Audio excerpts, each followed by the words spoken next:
ভোটের প্রশ্ন যেখানে হ্যাঁ অথবা না, সেখানে রাষ্ট্র নিজেই কি একটি উত্তরের পক্ষে দাঁড়াতে পারে?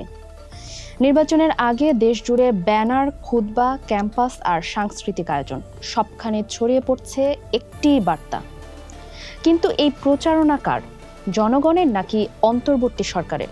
প্রশাসন, শিক্ষক, ব্যাংক কর্মকর্তা যারা ভোট পরিচালনার দায়িত্বে থাকবেন, তারাই যদি হ্যাঁ ভোটের পক্ষে সক্রিয় হন, তাহলে গণভোটের নিরপেক্ষতা কি টিকবে? ফলে গণভোটের আড়ালে ক্ষমতার অবস্থান আর প্রশ্নবিদ্ধ হয়ে ওঠে পুরো সিস্টেম।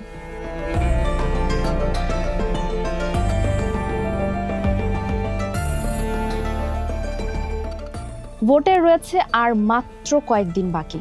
আগামী 12ই ফেব্রুয়ারি জাতীয় সংসদ নির্বাচনের দিনে একই সঙ্গে অনুষ্ঠিত হবে গণভোট। আর সেই গণভোটে হ্যাঁ ভোট দিতে আট-ষাট বেঁধে নেমেছে খোদ অন্তর্বর্তী সরকার।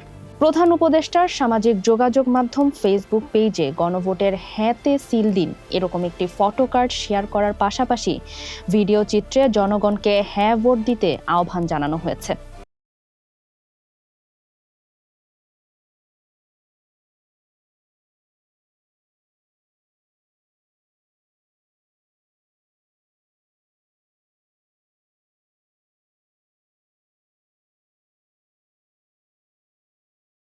যেখানে অন্তর্বর্তী সরকারের অন্যতম প্রধান দায়িত্ব নিরপেক্ষভাবে একটি নির্বাচন আয়োজন করা, সেখানে গণভোটের একটি পক্ষে সরকারের প্রচারণা চালানো নানা প্রশ্ন তৈরি করছে।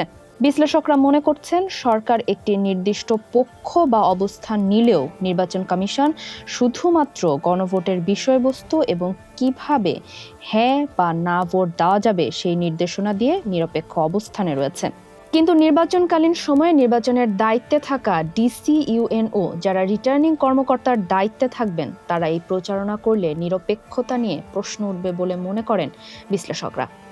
এদিকে সরকারের এমন প্রচারণা চালাতে আইনি বাধা নেই বলে প্রধান উপদেষ্টার প্রেস সচিব শফিকুল আলম দাবি করলেও আইন বিশেষজ্ঞরা মনে করেন, আপাত দৃষ্টিতে আইনি বাধা না থাকলেও অতীতের অন্যান্য প্রশ্নবিদ্ধ নির্বাচনের মতো এই নির্বাচনও এর ফলে ভবিষ্যতে আইনি চ্যালেঞ্জের মুখোমুখি হতে পারে।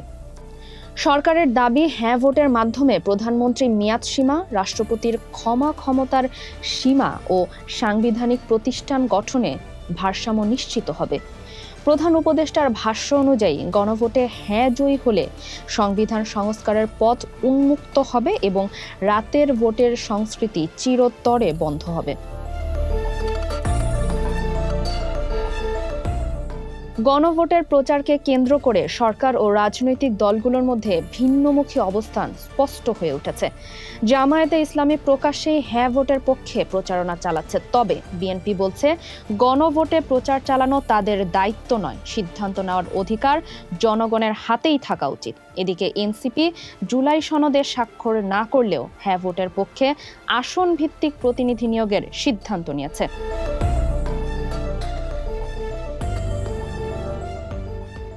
গণভোটে জনগণ যাতে হ্যাঁ ভোট দেয়, সেজন্য সরকারের প্রচারণার সিদ্ধান্তের কারণে নির্বাচনে লেভেল প্লেইং ফিল্ড থাকছে না বলে মন্তব্য করছেন বাংলাদেশের আইন বিশেষজ্ঞরা।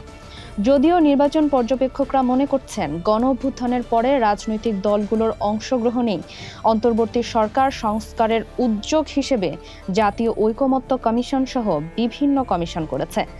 অতীতে বিভিন্ন সময়ের নির্বাচনে পক্ষপাতিত্ব সহ নানা কারণে সুষ্ঠু নির্বাচন না হওয়ার অভিযোগ উঠেছিল।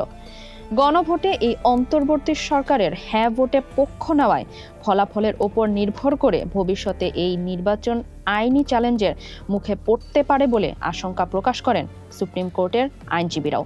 আবার সংসদীয় নির্বাচনে ভোটের হার বেশি হলেও সরকারের প্রচারণায় গণভোটে জনগণের অংশগ্রহণের হার কম হতে পারে বলেও শঙ্কা যেমন রয়েছে, তেমনি না ভোটের ক্ষেত্রেও সরকারের ভূতাপেক্ষ গ্রহণযোগ্যতা প্রশ্নের সম্মুখীন হতে পারে।